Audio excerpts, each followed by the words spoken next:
Una madre que lo dio todo por sus hijos descubre que el amor incondicional no siempre es correspondido de la misma manera. Consuelo había sacrificado cada sueño, cada oportunidad personal, cada momento de felicidad propia para asegurar que sus 3 hijos tuvieran un futuro mejor que el suyo. Durante décadas, fue padre y madre a la vez, trabajando en múltiples empleos, negándose a sí misma hasta los placeres más simples para que ellos nunca sintieran la ausencia de nada. Pero ahora, cuando las fuerzas le fallan y necesita apoyo, se encuentra enfrentando la más cruel de las realidades, que todo su sacrificio había sido en vano. Lo que descubriría sobre sus propios hijos cambiaría para siempre la forma en que veía el amor maternal y la gratitud filial. Si esta historia te conmueve tanto como a nosotros, no olvides suscribirte para más relatos que tocan el corazón. Consuelo observaba por la ventana de su pequeño apartamento, mientras la lluvia golpeaba el cristal con la misma insistencia con que los recuerdos golpeaban su corazón. A los 62 años, su cuerpo mostraba las cicatrices invisibles de una vida dedicada enteramente a otros. Sus manos, ásperas por años de trabajo duro, temblaban ligeramente mientras sostenía la taza de té que se había vuelto su único consuelo en las tardes solitarias. Había sido una madre soltera desde que Miguel, su hijo mayor, tenía apenas 5 años. Roberto tenía 3, y Elena acababa de cumplir 1 cuando su esposo decidió que la responsabilidad familiar era demasiado pesada para sus hombros. Se fue una mañana de febrero, dejando solo una nota sobre la mesa de la cocina. No puedo más. Cuida bien a los niños. Esas palabras se habían grabado en su memoria como hierro candente. Desde ese momento, Consuelo se convirtió en una máquina de supervivencia. Trabajaba de día limpiando oficinas, de tarde cuidando niños ajenos, y de noche cosiendo ropa para ganar algunos pesos extra. Los fines de semana vendía tamales en la esquina del mercado, con sus propios hijos ayudándola a cargar las pesadas ollas desde muy pequeños. Nunca se quejó, nunca les hizo sentir que eran una carga. Al contrario, cada sacrificio lo presentaba como una aventura. Vamos a hacer tamales, mis amores. Así compramos esos zapatos nuevos para la escuela, les decía con una sonrisa que escondía el cansancio profundo de sus huesos. Rechazó pretendientes que se acercaron a lo largo de los años. Hombres buenos que podrían haber aliviado su carga, que podrían haberle dado la compañía que tanto anhelaba en las noches frías. Pero siempre pensaba, mis hijos primero. Cuando sean grandes, ya habrá tiempo para mí. Ese tiempo, se prometía, llegaría algún día. Miguel creció siendo el hombre de la casa desde los 8 años. Cargaba las bolsas del mercado, cuidaba a sus hermanos menores cuando Consuelo trabajaba hasta tarde, y desarrolló esa seriedad prematura que tienen los niños que maduran demasiado rápido. Era inteligente, muy inteligente, y Consuelo trabajó turnos dobles durante años para pagarle clases particulares de matemáticas y ciencias.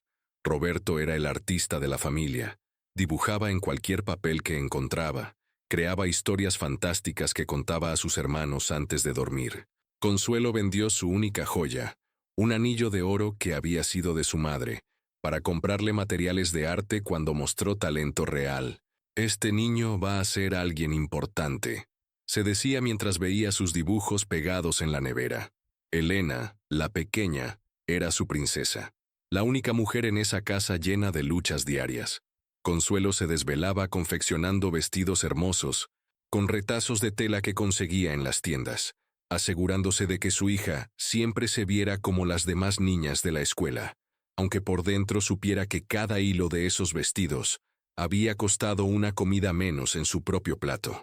¿Cuántos años de secundaria fueron especialmente duros? Miguel necesitaba libros caros, Roberto requería más materiales para sus proyectos artísticos, y Elena había comenzado a interesarse por actividades extracurriculares que requerían uniformes y cuotas especiales.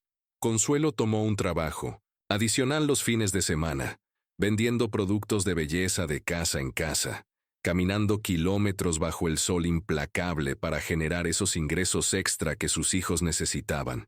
Su salud comenzó a resentirse. Las rodillas le dolían constantemente por las largas horas de pie.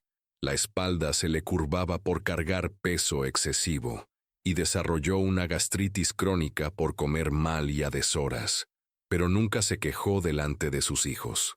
Tomaba sus pastillas, en secreto, y seguía adelante con la misma energía de siempre.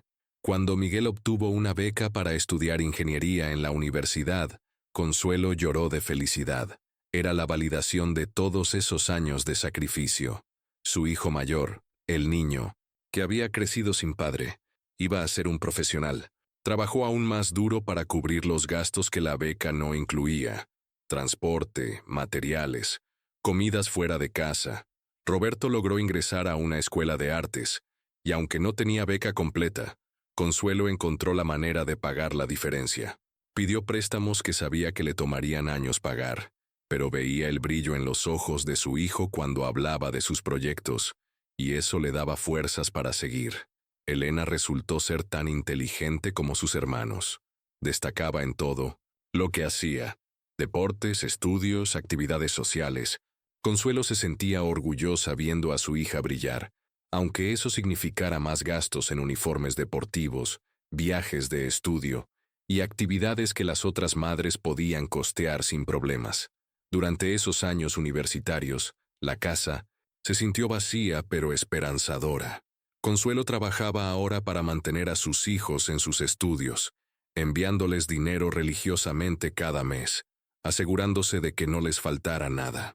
Vivía con lo mínimo indispensable, pero se sentía plena sabiendo que sus sacrificios estaban dando frutos. Miguel se graduó con honores y consiguió trabajo en una empresa multinacional. Roberto comenzó a vender sus obras de arte y a dar clases particulares. Elena obtuvo una beca completa para estudiar medicina. Los tres estaban encaminados hacia el éxito, y Consuelo finalmente podía respirar tranquila. Pero conforme sus hijos crecían profesionalmente, las visitas se volvieron menos frecuentes. Las llamadas telefónicas se espaciaron. Miguel argumentaba que el trabajo lo tenía muy ocupado. Roberto decía que estaba inmerso en proyectos importantes. Elena explicaba que los estudios de medicina eran muy demandantes. Consuelo lo entendía. Los había criado para ser independientes, para triunfar en la vida. Era natural que ahora tuvieran sus propias prioridades. Se consolaba pensando que más adelante, cuando estuvieran más establecidos, tendrían más tiempo para ella. Los primeros síntomas aparecieron gradualmente. Un mareo aquí, una fatiga inusual allá. Consuelo los atribuyó al cansancio acumulado de tantos años de trabajo duro, pero cuando comenzó a tener dificultades para recordar cosas simples, como dónde había puesto las llaves o qué había desayunado, decidió ir al médico. El diagnóstico fue como un golpe en el estómago: principios de demencia senil, agravada por años de estrés crónico y mala alimentación. El doctor le explicó que necesitaría cuidados especiales, supervisión constante y, eventualmente, asistencia para las actividades básicas de la vida diaria. Consuelo llamó a Miguel primero. Era el mayor, el que siempre había sido responsable. Le explicó la situación con voz temblorosa, esperando que su hijo, ahora un ingeniero exitoso con un buen salario, pudiera ayudarla a encontrar una solución. «Mamá, yo tengo mi propia familia ahora», le respondió Miguel con una frialdad que ella no reconoció. «Tengo gastos, responsabilidades. No puedo estar pendiente de ti todo el tiempo. ¿Por qué no buscas algún programa del gobierno?» La respuesta la dejó muda. ¿Programa del gobierno? Después de todos los años que había trabajado para que él nunca dependiera de nadie más que de ella, llamó a Roberto, esperando encontrar más comprensión en su hijo artista, el sensible de la familia. Roberto la escuchó con aparente paciencia, pero su respuesta fue igualmente devastadora. «Mamá, yo apenas estoy saliendo adelante con mis proyectos. No tengo recursos para cuidarte. Además, tú siempre fuiste muy independiente. Seguro encuentras la forma de salir adelante, como siempre». Elena fue la última esperanza, su princesa, la hija por la que había trabajado día y noche para que pudiera estudiar medicina. Seguramente ella, que estaba aprendiendo a cuidar de otros, entendería la situación de su propia madre. «Mamá, estoy en mi año de residencia. Trabajo 18 horas al día. No tengo tiempo ni dinero para cuidarte. ¿No tienes alguna amiga que pueda ayudarte? Consuelo colgó el teléfono y se quedó sentada en su pequeña cocina, la misma donde había preparado miles de comidas para sus hijos, donde había cosido hasta altas horas para pagarles la escuela, donde había llorado en silencio cuando las cuentas no alcanzaban, pero había encontrado la manera de hacerlo funcionar. Las semanas siguientes fueron una revelación dolorosa. Intentó acercarse a sus hijos de diferentes maneras. Les preparó sus comidas favoritas y los invitó a cenar, pero siempre tenían excusas: reuniones de trabajo, compromisos sociales, otros planes más importantes. Cuando intentaba visitarlos, las puertas se abrían con desgano. Las conversaciones eran cortantes, llenas de miradas al reloj y comentarios sobre el tiempo limitado que tenían. Se sentía como una extraña en las vidas que había construido con tanto sacrificio.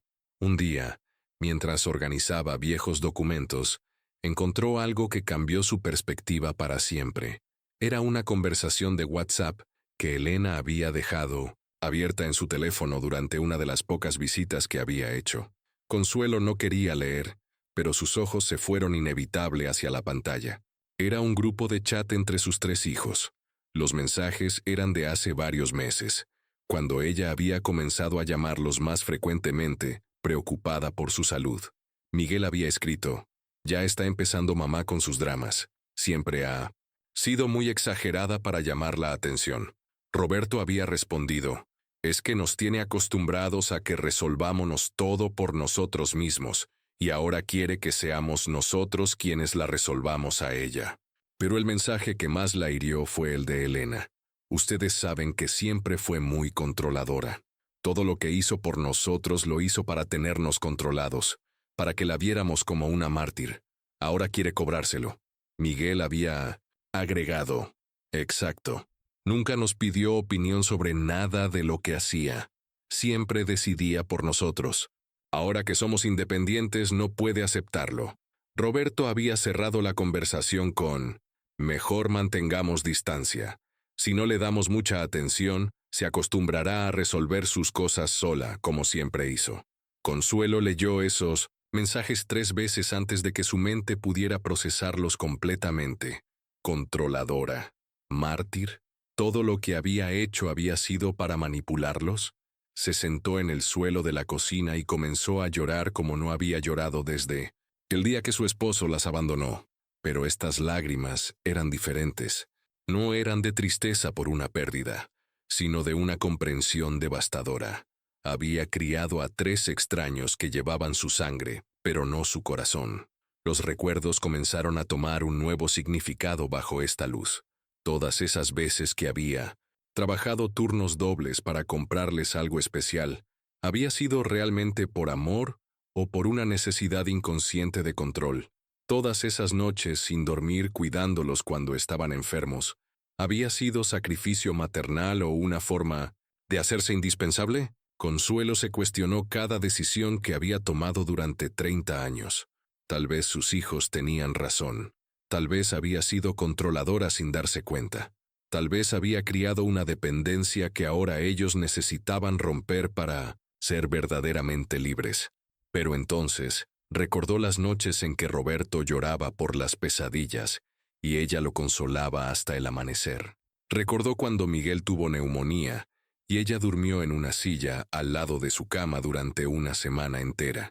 Recordó cuando Elena tuvo su primer corazón roto y pasaron toda la noche conversando mientras preparaban chocolate caliente. No había sido control, había sido amor. Amor puro, incondicional, del tipo que no espera nada a cambio pero que, al final, anhela al menos ser reconocido. La realización más dolorosa llegó cuando entendió que sus hijos no solo la habían abandonado emocionalmente, sino que habían reescrito la historia de su infancia para justificar su abandono. Habían convertido su sacrificio en manipulación, su amor en control, su entrega en una deuda que no querían pagar. Consuelo dejó de llamarlos, dejó de enviarles mensajes, dejó de preparar comidas esperando que vinieran a visitarla. Se concentró en aprender a vivir con su nueva realidad, una mujer mayor, enferma, sola, después de haber dedicado su vida entera a personas que ahora la veían como una carga. Las Navidades llegaron y pasaron sin una sola llamada. Su cumpleaños fue una fecha más en el calendario, marcada solo por la ausencia de felicitaciones. Los días se volvieron iguales: levantarse, tomar sus medicamentos, hacer las tareas básicas de la casa y acostarse temprano para que el tiempo pasara más rápido. Un día, mientras organizaba su pequeño closet, encontró una caja llena de cartas que había guardado durante años. Eran notas que sus hijos le habían escrito cuando eran pequeños, dibujos con dedicatorias como «Para la mejor mamá del mundo», cartas del Día de las Madres con faltas de ortografía, pero llenas de amor verdadero, fotografías de momentos felices cuando eran una familia unida contra el mundo. Leyó cada carta, observó cada dibujo, recordó cada momento capturado en esas fotografías descoloridas. Esos niños que la amaban con sinceridad habían existido realmente. No había sido su imaginación. El amor había sido real, aunque ahora estuviera enterrado bajo capas de resentimiento que ella no comprendía completamente. Se dio cuenta de que tal vez el problema no había sido su forma de amarlos, sino que les había enseñado a recibir, sin enseñarles a dar. Les había mostrado que el amor se demuestra con sacrificio, pero no les había enseñado que el amor también se demuestra con gratitud, con presencia, con reciprocidad. Había sido tan fuerte durante tantos años que nunca les había mostrado su vulnerabilidad. Nunca les había pedido ayuda cuando la necesitaba. Nunca les había enseñado que las madres también necesitan ser cuidadas, que el amor filial es tan importante como el amor maternal. Los había criado para ser independientes, pero no para ser agradecidos. Los había educado para triunfar, pero no para recordar de dónde venían. Les había dado todo, pero no les había enseñado el valor de lo que recibían. Sin embargo, esta comprensión no aliviaba el dolor. Entender las razones detrás del abandono no lo hacía menos doloroso. Al contrario, lo hacía más complejo, porque ya no podía simplemente culparlos sin cuestionarse a sí misma. Las tardes se volvieron largas y silenciosas. Consuelo desarrolló una rutina que la mantenía ocupada. Por las mañanas salía a caminar por el parque cercano, donde encontró un grupo de mujeres de su edad que se reunían para hacer ejercicios. No eran amigas íntimas, pero su compañía aliviaba la soledad. Doña Carmen, una de las mujeres del grupo, también había criado hijos sola, pero tenía una perspectiva diferente. Yo les dije a mis hijos desde pequeños que algún día yo iba a necesitar de ellos como ellos necesitaron de mí, le contó una tarde. No para hacerlos sentir culpables, sino para que entendieran que las familias se cuidan unas a otras. Consuelo se preguntó si esa había sido la diferencia. Tal vez había sido tan orgullosa de su independencia, que nunca les había mostrado que ella también era humana, que también necesitaba apoyo, que también merecía ser cuidada. Un día de abril, casi un año después de haber descubierto los mensajes de sus hijos, recibió una llamada inesperada. Era Miguel, pero su voz sonaba diferente, más suave, casi nerviosa. «Mamá, ¿cómo estás?». La pregunta la tomó por sorpresa. Había pasado tanto tiempo desde que alguien le preguntaba, genuinamente por su bienestar, que no supo qué responder inmediatamente. «Bien, mijo. ¿Todo está bien contigo? Mamá, necesito hablar contigo. ¿Puedo ir a verte este fin de semana?». Consuelo sintió una mezcla de esperanza y precaución. No quería ilusionarse, pero tampoco podía negar que su corazón se aceleró ante la posibilidad de ver a su hijo mayor. El sábado por la tarde, Miguel llegó a su puerta con una expresión que ella no había visto en años. Arrepentimiento genuino. Se veía cansado, como si hubiera pasado mucho tiempo pensando en algo difícil. Se sentaron en la pequeña sala donde habían compartido tantas tardes cuando él era niño. Miguel permaneció en silencio por varios minutos antes de comenzar a hablar. «Mamá, mi esposa está embarazada», anunció finalmente. Consuelo sintió una punzada de emoción mezclada con dolor. Iba a ser abuela, pero sus hijos no habían considerado importante compartir esa noticia con ella hasta ahora. «Felicidades, mijo», murmuró sin saber qué más decir. Mamá, desde que supe que iba a ser padre no he podido dejar de pensar en ti, en todo lo que hiciste por nosotros. Miguel tenía lágrimas en los ojos. No entendía entonces lo que significaba sacrificarlo todo por un hijo. Pero ahora, pensando en este bebé que va a llegar, me doy cuenta de lo que realmente hiciste. Consuelo no respondió. Había esperado tanto tiempo por estas palabras que ahora que las escuchaba, no sabía cómo recibirlas. Hablé con Roberto y Elena. Todos hemos estado hablando sobre ti, sobre lo que pasó, sobre cómo te tratamos. Miguel se inclinó hacia adelante buscando sus ojos. Mamá, fuimos unos ingratos. No hay excusa para lo que hicimos. No busco excusas, Miguel.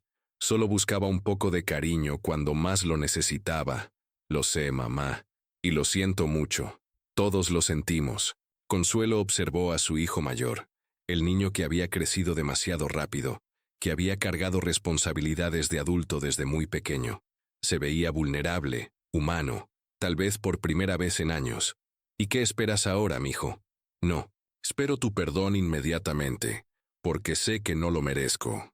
Pero espero la oportunidad de demostrar que podemos ser mejores hijos de lo que hemos sido. Era una conversación que Consuelo había imaginado muchas veces, durante los meses de soledad, pero la realidad era más compleja que cualquier escenario que hubiera visualizado.